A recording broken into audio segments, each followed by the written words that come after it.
자, 오늘은 돌리밈, 토크에 대해서 설명해 보도록 하겠습니다. 돌리밈은 힘하고 관련이 되어 있지만 힘하고는 또 다른 거죠. 자, 볼트와 너트로 단단하게 조여진 이런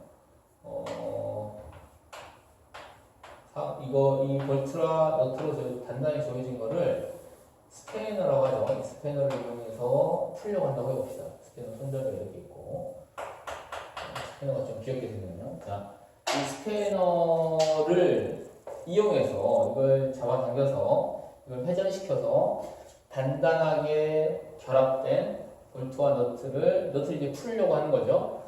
그때 힘을 가해서 이렇게 이걸 회전시켜 주려고 하는데 힘이 약해서 잘 안 될 때가 있습니다. 그런데 어떻게 하면 그런 상황에서 어떻게 하면 이걸 더 쉽게 풀 수 있을까? 물론 더 큰 힘을 가해주면 풀릴 수 있겠죠. 근데 가해진 힘이 일정하다고 할 때 간단하게 이거 해결할 수 있는 방법이 있죠. 쇠 파이프를 여기 연결해서 이 손잡이를 길게 늘리는 겁니다. 길게 늘린 손잡이를 끝에서 힘을 가하면 쉽게 풀릴 때가 있습니다. 더 적은 힘도 쉽게 풀릴 때가 있는데 이처럼 회전시키는 데 필요한 어떤 한계치에 해당하는 돌림힘이 있는데 그 돌림힘은 같은 크기의 힘이라 할지라도 거리가 달라지면 회전축으로부터 힘의 작용점까지 떨어진 거리가 다르면 돌림힘 값이 달라집니다. 자, 돌림힘은 어떻게 적용되냐? 돌림힘은 토크라고 부르고요. 기호로는 리슨자 타우를 이용해서 이렇게 표현해 줍니다. 타우는 RF 사인 세타 이렇게 적용이 됩니다. R이라고 하는 값은 모멘트의 팔이라고 부르고요. 이 모멘트의 팔이라고 부르는 값은 이것도 벡터입니다. 방향이라는 벡터 F도 방향이라는 벡터죠. 그리고 이 두 벡터 사이의 사이 값을 세타라고 했을 때 사인 세타를 곱해준다. 자, 힘을 이렇게 가한다고 해봅시다. F 힘을 가해줍니다. 우선 쇠 파이프를 연결하지 않았을 때 이렇게 힘을 F를 가해준다면 R이라고 하는 값은 회전수로부터 힘의 작용점까지 이어주는 이 벡터의 크기가 모멘트의 팔이라고 하는 R 값이 됩니다. 이 두 개의 크기를 곱하고 둘 사이 이런 각도, 여기 90도죠? 사인 90도 1이니까 이 상황에서는 두 개의 크기를 곱하면 그게 바로 토크의 크기가 되겠습니다. 자, 그런데 여기에서 힘을 가해주게 되면 같은 크기 F를 가해준다 할지라도 R이 2배가 되면 토크가 2배가 되겠죠? 그래서 더 이걸 회전시켜주는 힘이 더 커진다 라고 보면 되겠고요. 쉽게 나사를 풀 수 있다 라고 생각해 주면 되겠습니다. 그런데 힘을 이렇게 작용하지 않고 수평 방향으로 이런 식으로 작용해 줄 수 있겠죠? 자, 그러면 어떻게 됩니까? 그러면 사인 세타 값이 1보다 더 작은 어떤 값이 되겠죠? R 벡터의 방향 F가 이렇게 되니까 사이각을 세타로 했을 때 R 사인 세타를 해준다는 얘기는 무슨 말이냐면 F를 두 개로 분해해서 모멘트의 팔과 날아가는 방향 또 모멘트의 팔과 수직인 방향으로 나왔을 때 이 힘의 크기는 토크를 발생시키지 않고요. 모멘트의 팔과 수직인 이 성분의 힘의 크기가 토크를 발생시킨다 라고 보면 되겠습니다. 근데 이렇게 구한, 그러니까 이 크기를 구해도 이 크기는 F 사인 세타가 되죠. F 사인 세타 곱하기 R 하면, R의 크기를 하면 토크의 크기가 나오는데 다른 방식으로 실제 문제 풀이할 때는 이런 방법이 더 쉽게 적용이 되는데요. 자, F가 세타의 각도로 이렇게 주어진다고 해봅시다. 그러면 힘의 작용선을 쭉 연장해 줍니다. 이렇게 앞뒤를 쭉 연장해 주고 회전축에서부터 힘의 연장선까지 직선의 거의 가장 짧은 거리 수선을 그은 이 길이의 크기하고 F를 곱하면 R이 아니라 이 크기를 곱하고 F를 그대로 곱해주면 똑같이 RF 사인 세타가 나온다. 당연하죠? 자, 요 크기가 세타면 막곡직각으로 요게 세타가 되니까 R의 사인 세타를 곱한 값이 곧 이 길이가 되겠죠? 힘의 작용선까지 이은 수선의 길이가 바로 회전축에서부터 내려오는 수선의 길이가 R 사인 세타가 되니까 R 사인 세타 곱하기 F가 되고 실제로 문제 풀이할 때는 거의 이 크기 곱하기 F를 해주는 경우가 상당히 많습니다. 자, 돌리는 힘이라고 하는 힘과 모멘트의 팔, 이 두 가지로서 정의되는 새로운 개념을 우리가 배우게 됐고요. 자, 이 돌림 힘은 언제 적용이 되냐? 매우 다양하게 적용이 되죠. 우리가 이 문을 봤을 때 문의 손잡이는 항상 어디에 있습니까? 문이 이렇게 있다고 한다면 여기가 경첩이 이렇게 있습니다. 경첩, 회전축이 있는 거죠. 이게 회전축이 됩니다.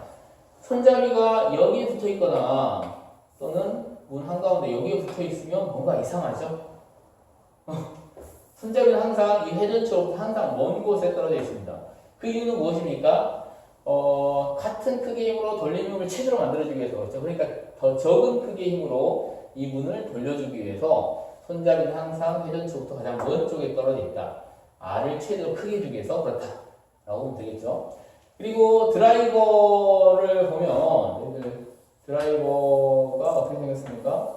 손잡이가 있고 이렇게 뭐 일자 드라이버가 이렇게 있다고 해봅시다. 드라이버를 돌릴 때 이 손잡이 부분이 굵은 것이 더 편리할까요? 아니면 가는 것이 손잡이가 가는 것이 더 편리할까요?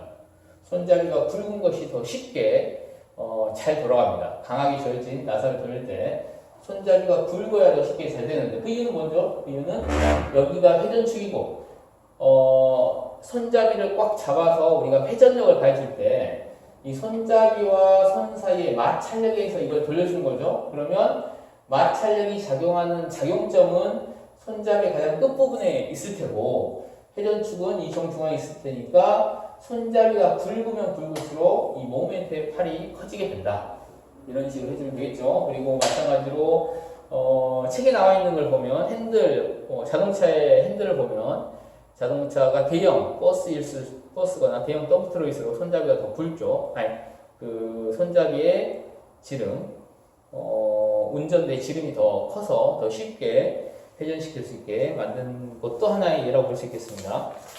자, 이런 돌림 힘은 어디에서 적용이 되냐? 시소에서 적용이 되죠. 자, 시소를 한번 보도록 할까요?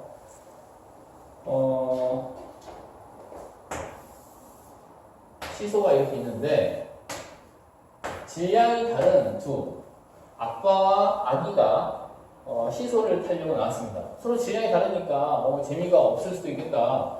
아빠가 여기 앉고 아기가 앉으면 항상 아빠가 이렇게 기분이 있을 테니까 항상 꼭대기 올라가 있는 아기를 쳐다보는 아빠 재미가 없겠다 라고 생각할 수 있는데 우리가 이 토크 돌림힘을 이용하면 재밌게 질량이 다른 두 사람도 재밌게 즐길 수가 있죠. 어떻게 하면 됩니까? 서로 질량이 다르다는 얘기는 질량이 크다는 얘기는 무게가 더 크다는 얘기고 더 가해지는 힘이 더 크다는 얘기죠. 힘이 큰 사람은 시소의 회전축에 가까운 곳에 앉게 되고 질량이 작은 사람은 회전축에서 더 먼 곳에 앉게 되면 힘은 적은 대신에 R이 크고 여기는 힘이 큰 대신에 R이 적으니까 두 개의 돌림힘이 같아서 두 개가 평형을 유지할 수 있습니다. 그러면 아주 작은 힘으로 왔다 갔다 이렇게 시소를 즐길 수 있겠죠. 그래서 여기서도 마찬가지로 요 힘을 F1이라고 하고 요 가해주는 힘을 F2라고 했을 때 두 개 곱한 크기의 토크가 같다. 토크가 같은데 토크의 방향은 다르죠. 이 F1의 크기는 이 시소를 C의 반대 방향으로 돌리려고 하는 토크를 가해주고 F2는 시계 방향으로 돌리려는 토크를 가해주게 되는 거니까 두 개의 토크가 두 개의 돌림이 크기는 같고 방향이 반대이기 때문에 평형을 유지할 수 있다. 이렇게 보면 되겠습니다.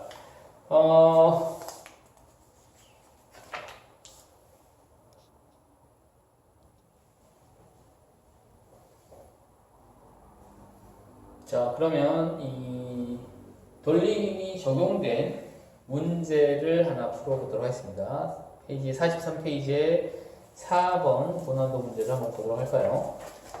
자, 벽에 막대가 이렇게 설치되어 있고 이게 경첩으로 회전할 수 있게끔 설치되어 있습니다.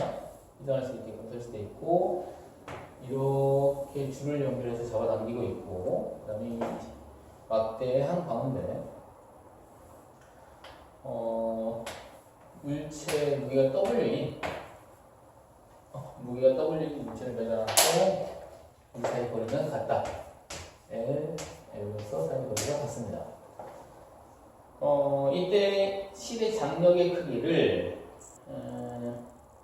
이 높이가 H일 때, 이 높이가 H일 때 이 실의 장력, 줄의 장력, 이 실의 장력 T를 구하라는 문제였습니다.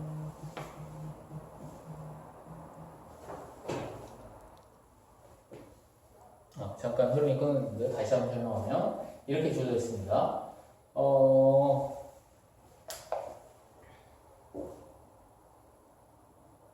막대와 줄의 질량을 무시한다. 그렇죠? 이 막대의 질량은 무시한다. 지금 막대의 질량은 중력을 무시한다는 거죠. 그리고 이 실의 장력을 주어진 문자를 이용해서 W 주어졌죠? 그 다음에 L, 그 다음에 H. 이거 위에는 주어진 문자가 없습니다. 그래서 이런 걸로 요 세 개의 문자로 장력 T를 표현해봐라 라고 하는 문제들 이제 돌림음을 이용해서 풀이를 해볼 텐데요.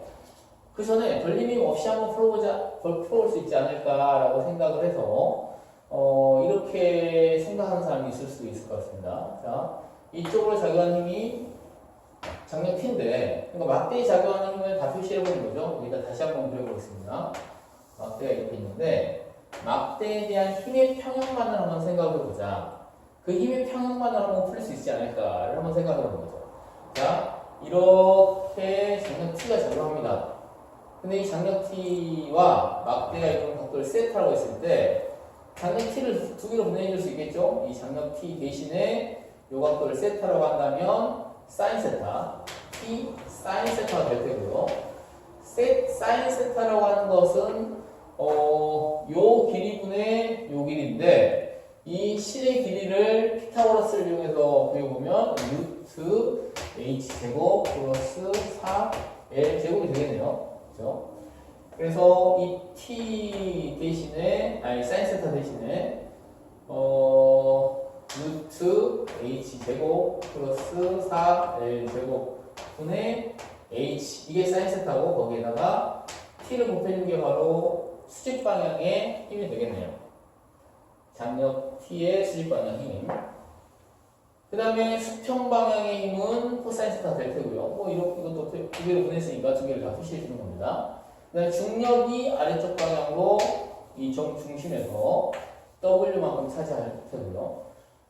그래서 이제 이렇게 생각하는 사람이 있을 수 있습니다. 막대 무게 무시했으니까 이 아래에 있는 물체의 무게 W와 장력의 수직성분 요 두 개 같다라고 생각해주면 선생님 간단하게 풀리네요. 그래서 W는 루트 H제곱 플러스 4 L제곱 분의 HT니까 T라고 하는 값은 H분의 루트 H제곱 플러스 4L제곱 곱하기 W가 되지 않습니까?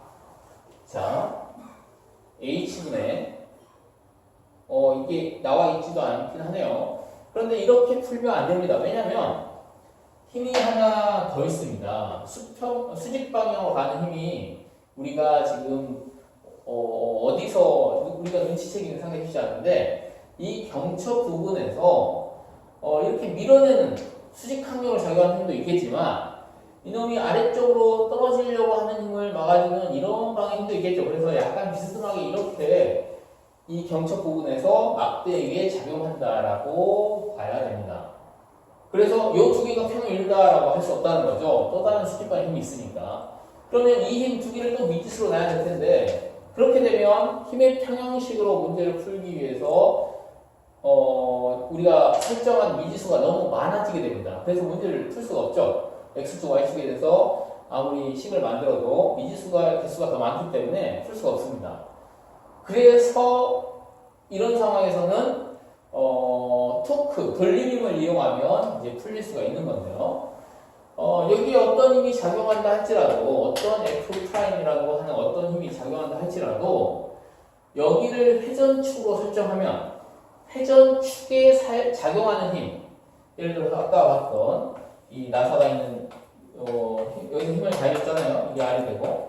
그런데 이 힘 F가 이 회전축에 작용한다고 해봅시다. 나사의 축에 나란하게 힘이 작용한다고 해보죠. 문짝의 경첩 부근에 힘을 작용한다고 해봅시다. 그러면 그 힘은 물체를 돌릴 수 있는, 나사를 돌릴 수 있는 그런 힘을 가지게 되지 않죠. 토크는 RF 사인 세타에서 R의 크기 자체가 R이라고 하는 건 회전축으로부터 떨어진 장점과 기본인데 이 힘 자체가 회전축에 작용하면 R이 제로가 되는 거죠. 그래서 여기를 회전축으로 설정하면 이 경첩에서 막대에 작용하는 토크는 제로가 되게 됩니다. 그래서 이 힘이 있지만 이 힘에 의한 토크는 제로가 되기 때문에 다른 힘에 의한 토크가 평형을 이룬다. 가만히 정지해 있다는 얘기는 토크의 평형이라는 얘기인데 다른 힘에 의한 토크가 평형을 이룬다라고 식을 써서 풀어주면 되죠.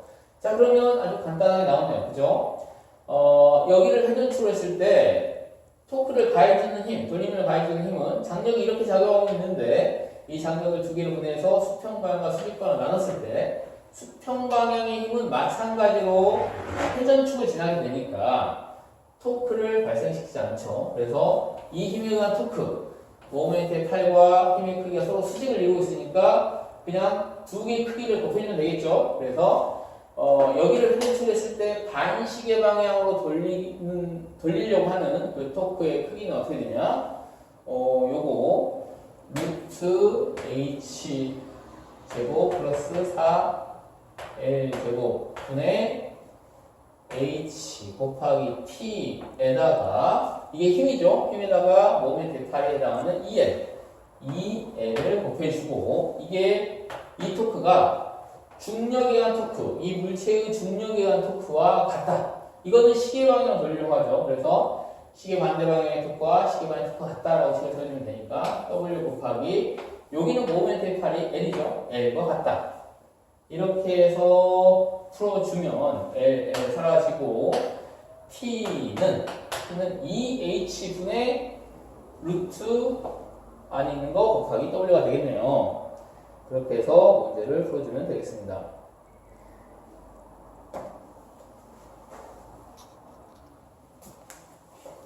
자, 돌림의 문제 하나만 더 풀어보도록 하겠습니다. 45페이지에 7번을 한번 보도록 하죠.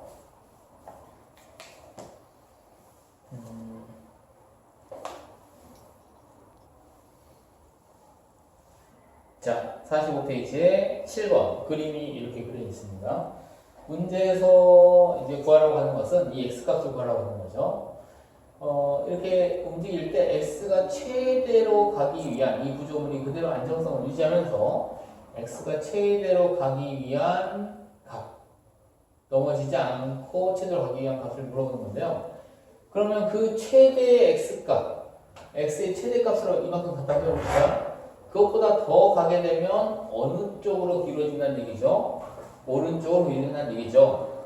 그러면 그때는 최대값을 넘어서게 되면 여기를 회전축으로 해서 이쪽 방향에 회전이 생긴다고 하는 거니까 그 전까지 최대값에 넘어지기 바로 직전 최대값의 위치에 있었을 때 여기를 회전축을 한 이 C의 오른쪽 모서리를 회전축으로 한 양쪽의 토크의 크기, 토크의 방향은 반대죠. 토크의 크기가 같다. 이렇게 식을 세워주면 될 것 같습니다.